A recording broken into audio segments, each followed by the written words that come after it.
Good morning and welcome to the Prairie Orchard. It is Saturday, February 20th. I'm up here on the Prairie Orchard this morning getting ready to do some pruning on my apple trees and my pear trees. I thought I would do some before and after type shots just to share the pruning process with you, but also to share this beautiful day. It's really quite warm for the end of February. It is over 50 degrees already, yet it's only 9 o'clock in the morning local. The skies are blue, there's birds flying around, it's a beautiful day. So let's move on to the trees. So one of the first trees we're going to work on today is this white Doyen pear. I picked this tree to work on just because it has a lot of congestion here in the middle of the tree. You can see branches that are crossing each other, branches that are growing towards the center of the tree. And those are going to have to be addressed in order to create airflow through the tree to avoid disease and also enhance sunlight exposure to the growing fruit. We'll compare that to this other pear tree here, which is much more wide open. And so as this tree's fruit develop this year, they'll actually have access to sun and some air to avoid disease, but also to ripen in the best possible way. Okay, so here we go with our white Doyen pruning. I'll just say that I'm not a professional orchardist. This is just a hobby for me. So what I'm going to do here, I've learned from the web. So take it all with a grain of salt, but it all makes sense to me. I'm going to work on some of these branches on the inside here, and I'm going to cut them a little short. I'm not going to cut them completely off. For example, this branch right here or this branch right down here are sort of all congested, but I'm not going to cut it right at the base because actually some of these branches have the potential to bear some fruit this year. So I'm going to try and keep them on the short side instead of cutting them completely. Again, that may not be the right thing, but I'm going to do that here, and it's worked for me over the past couple years. Here's another one. I'm going to cut it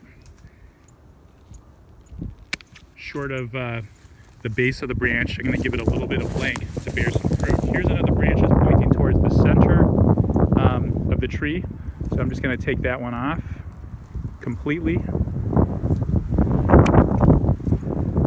Another one pointing towards the center of the tree. Just going to take that one off completely. But off the main branch of the tree, I have these shorter limbs that I'm going to just keep short, and hopefully they'll bear some fruit. Just a little bit on cutting technique. This is a twig that was cut down close to the branch here. Just trying to get it here in focus. You can see that I didn't cut it all the way flush with the branch. I left some wrinkly tissue here, a collar of tissue at the base of my cut, and that's going to grow over and cover up the wound to keep the tree healthy. If I cut it too close, it'll leave the tree wood open to infestation, and we want to avoid that. Now, when cutting these short branches off the central branch here, the trunk of the tree, again, my intent is to shorten them up so that we can actually have some fruit growing off short spurs here. I'm not sure it matters so much where you make the cuts on these particular branches, but the general teaching is to cut it close to a bud. In this case, I've done so.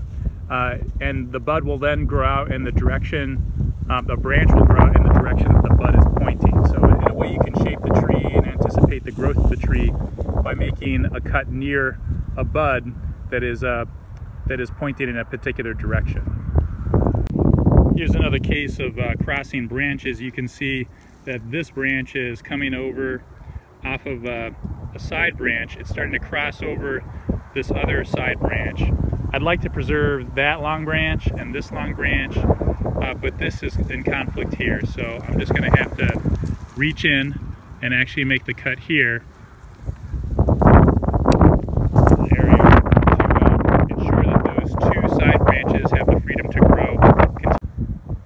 This is another pear tree I want to shape. Ordinarily, pear trees don't really require a lot of shaping. You let them grow, and sometimes you chop out some of the congestion. But in this case, this particular tree is growing in a fan-like structure. You can see it's two-dimensional. It's a very narrow tree from this side, but then it has a lot of width over here on this side. It's also getting a little tall. I don't want to have to get ladders for my trees unless I really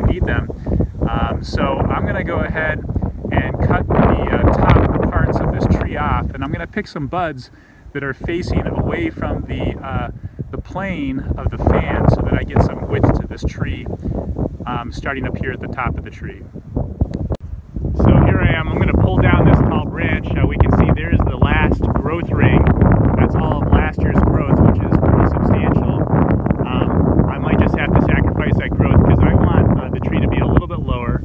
And I'm going to pick probably this bud right here as my cut point, just above that, because it is facing on an angle off the plane. So I'll have a shorter tree and then branches that are now going to spread off the plane, and the tree will be less two-dimensional.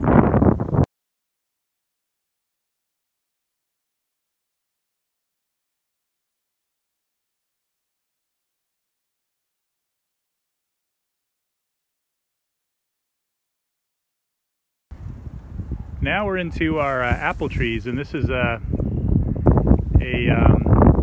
Honeycrisp apple tree. Did some pruning on that last year, but we still have some work to do. We got some branches that are growing here in the center of the tree that need to be taken out. There and over there.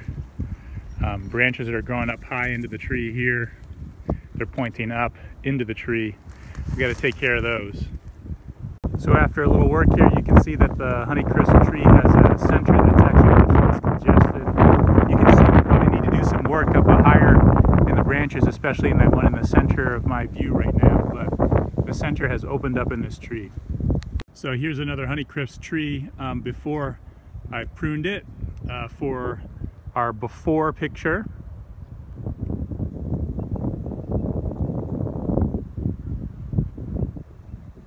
And then we're gonna come back to it after. And now after.